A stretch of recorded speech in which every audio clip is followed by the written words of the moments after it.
চাই লগেবোৰ আশা কৰোঁ এই নতুন বছৰত সকলোৱে ভালে কুশলে আছে। চাওঁতে 2024 চনটো পাৰে হৈ গ'ল হয়নে?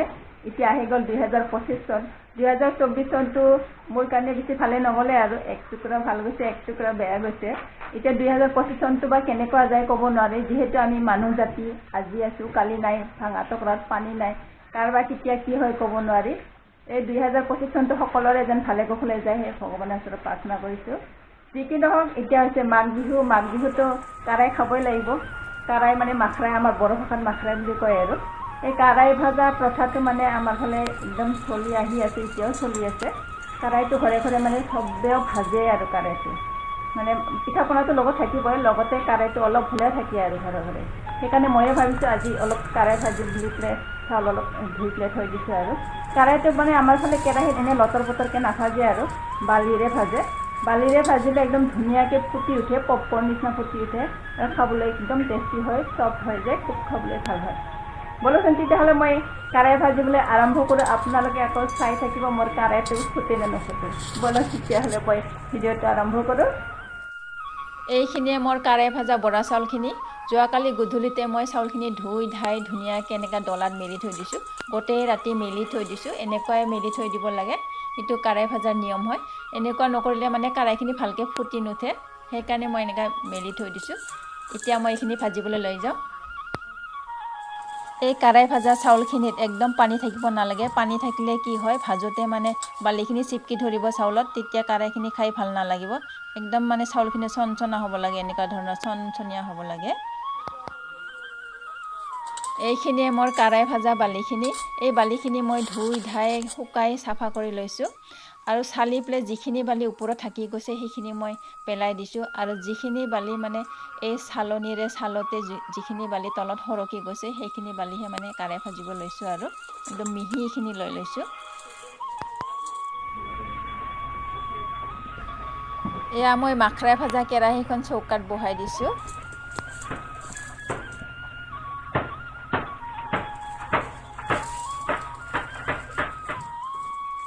এই শুকান কেৰাহীত মই এতিয়া বালিখিনি দি পেলাই অলপ দেৰি ভাজি ল'ম। একদম ধুনীয়াকৈ ভাজি ল'ব লাগিব। বালিখিনি একদম গৰম কৰি ল'ব লাগিব। বহুত দেৰি ভজাৰ পিছত যেতিয়া বালিখিনি গৰম হ'ব, তেতিয়াহে মানে চাউলখিনি অলপ অলপ দি পেলাই ভাজি ল'ম আৰু প্ৰথমতে মানে বালিখিনি ধুনীয়াকৈ গৰম, একদম বহুত বেছি গৰম হোৱাকৈ ভাজি ল'ব লাগিব।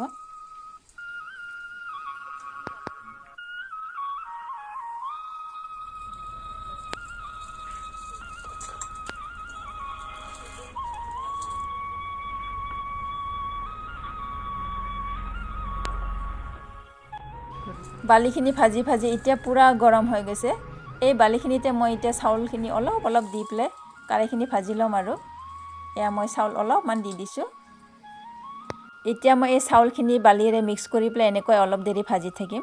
অলপ দেৰি ভাজাৰ পিছত এই বালিৰ গৰমতে চাউলখিনি নিজে নিজে ফুটি উঠিব।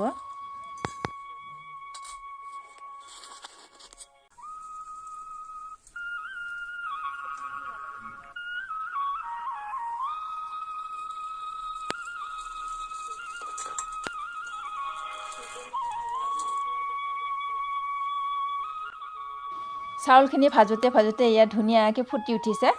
কি ধুনীয়াকৈ ফুটিছে, মানে চাউলৰ পৰা কাৰাই হৈ গৈছে। এতিয়া আৰু নমাব হৈ গৈছে।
এয়া কাৰাই লৈছোঁ এবাটি আৰু লগতে 2 টুকুৰা গুড় লৈ লৈছোঁ। এই কাৰাইৰ লগত গুড় খাবলৈ খুব টেষ্টি লাগে। আপোনালোকে যদি খাইছে না এবাৰ খাই চাবচোন কেনেকুৱা লাগে। মই আজি প্ৰথমতে বনালোঁ চাকনি পিঠা, ভাপত দিয়া চাকনি পিঠা। তাৰপিছতহে ভাজিলোঁ কাৰাইখিনি। এইখিনি কৰোঁতে মিলোতে মোৰ মানে আজি চাহ খোৱাই হোৱা নাই। কাৰাই ভাজি মোৰ ভোকে লাগি গ'ল, সেইকাৰণে 1 কাপ চাহ খাই ল'ম বুলি ভাবিছোঁ কাৰাইৰে আৰু পিঠা দুটাৰে। এনেকুৱা ধৰণৰ বালিৰে কাৰাই ভাজিলে খাবলৈ খুব নৰম হয় আৰু যদি গাঁৱৰ চাউল পায় তেতিয়াহ'লেতো আৰু বেছি ধুনীয়াকৈ ফুটে। তো যি কি নহয়, পুনৰ ইংৰাজী নৱবৰ্ষৰ শুভেচ্ছাৰে আজিলৈ আহিছোঁ। নেক্সট ভিডিঅ'ত আকৌ লগ পাম। বাই বাই ফ্ৰেণ্ডছ, বাই লেডিজ।